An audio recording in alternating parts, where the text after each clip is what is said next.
Find out what Harry has been telling you about William and Charles, and it will be a terrible lie.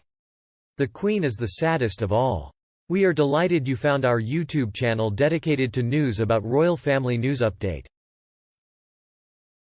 In the Netflix episode, Harry explains how terrifying it was when Prince William yelled at him and King Charles told him lies while the late Queen Elizabeth II sat idly by and did nothing. Careful examination of Harry's statement reveals it to be a vile pun on altered meaning. There are rumors that Prince William and King Charles have tempers and that the Queen was the ultimate arbiter of no half in, half out at the Sandringham summit, but no one but the four main characters will ever know the truth of what happened there.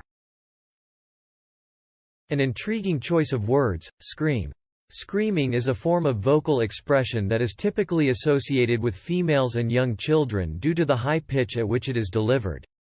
It's a nonverbal way of conveying strong feelings or pain, if nothing else.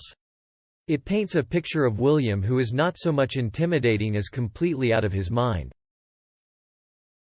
Unsubstantiated claims are made once again.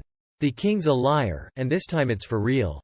So, exactly what did he say that wasn't true? Things. There was complete silence from the Queen as she observed everything. So what happened after she finally processed everything? My guess is that Harry's realization that his goose was well and truly cooked was more terrifying than William's ranting in that meeting room. It was cooked by the Queen herself. Senior courtiers from the Queen's, the Prince of Wales, and Prince William's households worked on 5 possible scenarios to appease the Sussexes after they announced they wanted to step back. According to Valentine Lowe's book Courtiers, The Hidden Power Behind the Crown, which range from business as usual with a month off to do as they please to spending most of their time on their own with only a select few duties. The Queen decided that even when they weren't performing official royal duties, she still expected them to act with the same level of political neutrality and fiscal responsibility as if they were. They might work part-time, but they wouldn't be able to support themselves. As a result, you can no longer do anything but go all in or all out. And being all out meant that the HRH was unable to carry out any of his or her responsibilities, including patronage, military appointments, sovereign grant funding, Duchy of Cornwall support, security, or any other administrative duties. That is truly chilling. King William and Prince Charles have every right to be displeased. In a moment, Harry will be gone, leaving them to lug the heavy loads by themselves. It's understandable that Harry wouldn't want to sacrifice his own happiness for the sake of someone else. In an appearance on Oprah, he expressed deep empathy for his inability to abandon his family. Rather than celebrating his freedom, he's having a pity party because he left. When the Kensington Palace family broke up over rumors that Meghan mistreated staff, Harry faced William's wrath. He handled the ride without any apparent problems. For what reason does this man suddenly feel threatened by his older sibling? How could he possibly not know about William's short fuse? Has he never been called a maggot while a drill sergeant spits in his face? Does anyone doubt that he bravely confronted the Taliban? They lied to protect William by issuing a joint statement Harry didn't approve, in which they denied that William had forced Harry to leave the family. I don't understand why Harry cares so much that his brother is portrayed as a terrifying bully. In what ways does William's reputation as a bully hold water? Though not much taller than Harry, his mind is much more formidable. Perhaps it's due to his high status.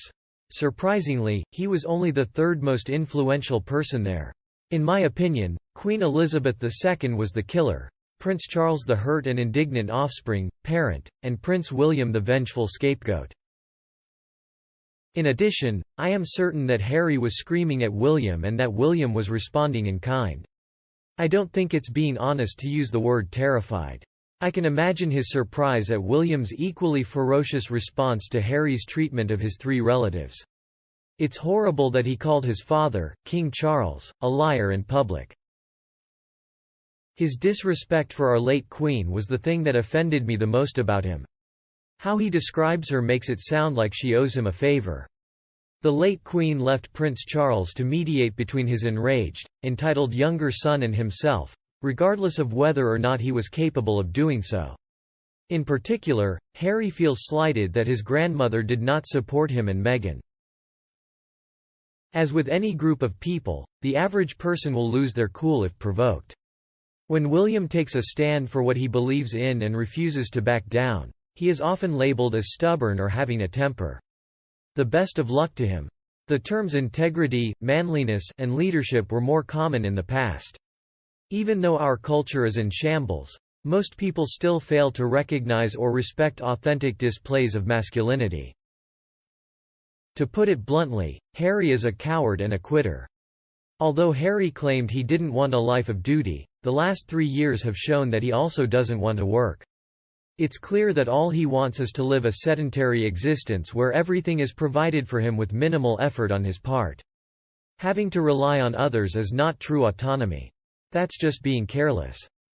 He's such a coward that he can't even face his own family or the people of his country, so he has to make his petty attacks from across the ocean on the other side of the US. It's all talk and no action from Harry.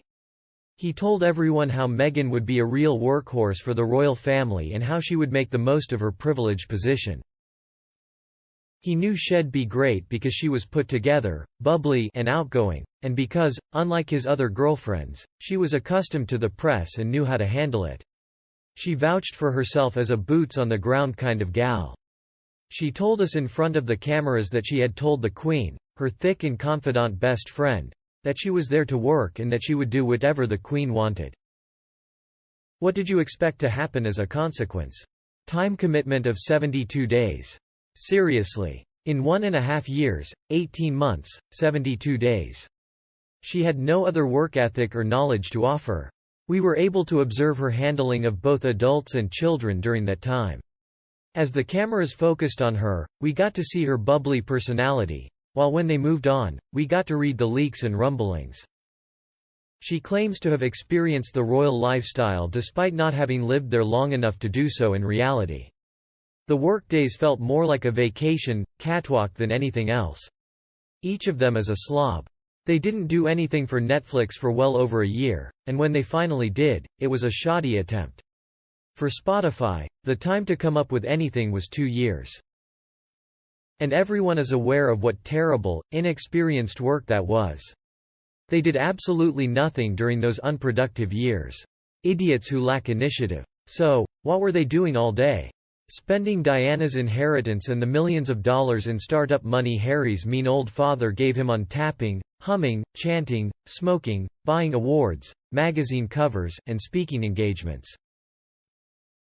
The money spent on public relations campaigns attacking the royal family and on Meghan's outrageous outfits. Poor little whiner. As a result of not getting his way, Harry is actively trying to destroy his family. Everything he says about his relationship with Meghan is skewed, if not outright false. He must be ignored so that he will have nothing to argue with when he attacks those he has targeted. What a disgrace to all the males in the world. He is a disgrace to the monarchy and, by extension, the country he currently resides in. As for you, just what do you think of them? Kindly share your thoughts, and we will talk about the feud between Meghan and Harry and the royal family. If you liked that video, be sure to subscribe Royal Family News Update channel on YouTube for more entertaining content in the future. If you find this video helpful, please hit that like button and spread the word. At this time, I'd like to thank you for watching and say good night until tomorrow.